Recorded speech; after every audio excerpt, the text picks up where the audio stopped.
ว่าเงินกินไหลเข้าออกกระกอบพี่น้องได้กินได้ทานเมื่อคนเดินสาธุ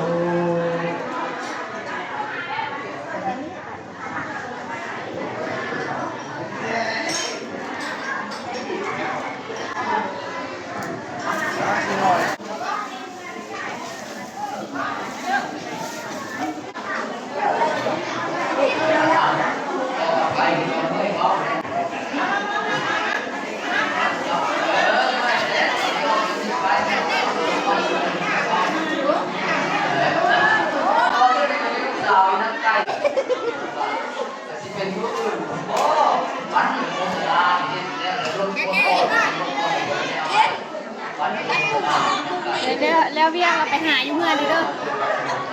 ดามาสั่นเข้าแล้วลูกบัวมักก็ได้สั่นแล้วหักไปแล้วว่าไง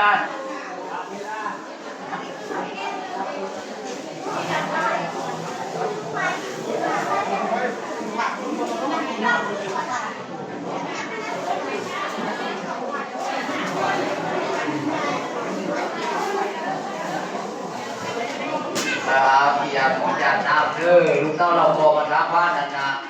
ในสายจังหวัดตรังหวัดในวันวานสถานที่วันนี้ลูกเต้าเราคอยสัตว์ที่ได้นำสัตว์ไปซื้อจ่ายขายชิ้นในนั้น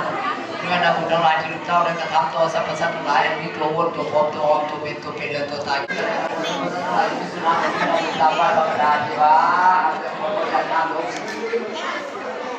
อิจิตังปฏิตังวิมังคิปะเววัสสิสัพพุเทโรติสัพพะนามาโสตัง เบิ่งอยู่จอเด้อ